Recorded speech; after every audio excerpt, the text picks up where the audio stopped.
আজকে আমি আবার আসছি সেই হাওরে। আমি আজকে যাব নাসনি মসজিদ এবং চণ্ডীপুরে, সেখানে আত্মীয় স্বজনদের সাথে দেখা হবে, একটা সালিশি বৈঠক আছে। এছাড়াও আছে হলো নাসনি মসজিদে আমরা নামাজ পড়ব এবং জুমার আগে আমরা আলোচনা করব। আসলে আজকে একটু বেশি সংখ্যক মানুষকেই আমি ধারণ করার চেষ্টা করেছি, এই জন্য যে এই গ্রাম বাংলায় এসে এই সময়টুকু আমার কাছে সবচাইতে বেশি আনন্দের মনে হয়, সবচাইতে বেশি খুশির মনে হয়। শহরের এই জীবন ছেড়ে গ্রামে এসে এই জীবনটুকু পার করলে মনে হয় জীবন খুব অর্থবহ। এখানকার মানুষ, এখানকার প্রকৃতি, ধর্ম বর্ণ শ্রেণী নির্বিশেষে, হিন্দু মুসলিম নির্বিশেষে এবং দল মত নির্বিশেষে সকলের প্রতি যে আনন্দ ভালোবাসা পাওয়া যায়, এটি আসলে শহরের চার দেয়ালে পাওয়া যায় না। এই জন্য এখানকার সময়টি আমার কাছে খুব বেশি অর্থবহ মনে হয়, অনেক বেশি আনন্দদায়ক মনে হয়। মনে হয় যেন সত্যিই এখানে বারবার আসা উচিত, এখানকার মানুষের জন্য কিছু করা উচিত। এখানকার মানুষ আমার জীবন এবং জীবিকার সঙ্গে ওতপ্রোতভাবে জড়িত আছে। এইখানেই আমরা মানুষ পেয়েছি ছোটবেলায়, এইখানেই আমরা দেখেছি আমাদের জীবন বর্ষার সময়ে কত দুর্বোধ্য ছিল, এবং যখন শুকনার মৌসুম হয় তখন রাস্তাঘাট থাকে না, তখন আরও বেশি দুর্বুদ্ধ হয়ে যায়। তারপরেও এখানকার মানুষের প্রতি, মায়ের প্রতি, মাটির প্রতি এক অগাধ বিশ্বাস এবং আস্থা আছে। এবং এখানকার মানুষ যেভাবে আমার খুব সহজ সরল, কিন্তু এই অঞ্চলের মানুষ খুবই সহজ সরল, সামান্যতেই তারা কষ্ট পেয়ে যান, আবার সামান্যতেই তারা খুশি হয়ে যান।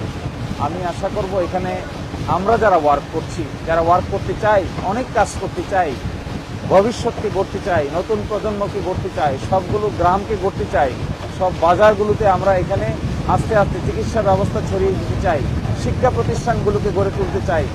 এখানকার মানুষ যেন লেখাপড়া শিখে দেশের বাইরে গিয়ে দূর দূরান্ত গিয়ে বড় কিছু করতে পারে, তাদের জন্যই আমাদের সকল আয়োজন।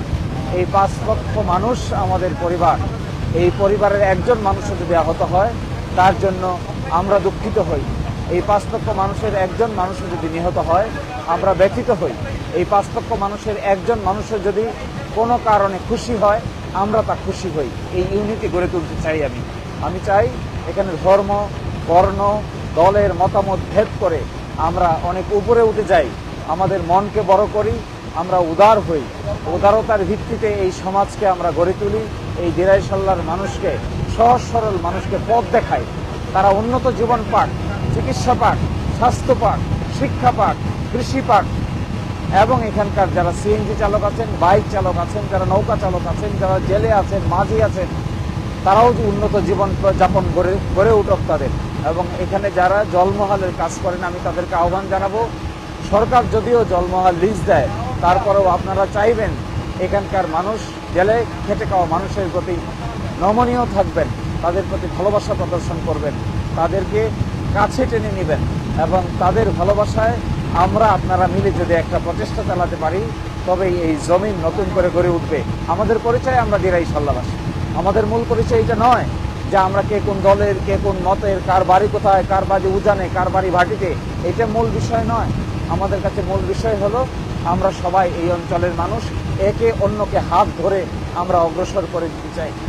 একজন যদি পিছনে পড়ে যায় আপনি তাকে হাত ধরে উপরে তুলে দিবেন, আমি যদি পিছনে পড়ে যাই আপনি আমাকে হাত ধরে উপরে তুলে দিবেন। এই যে বন্ধন, মায়ার বন্ধন, প্রীতির বন্ধন, ভালোবাসার বন্ধনে এটি একটি নিরাপদ আশ্রয়স্থল গড়ে উঠুক।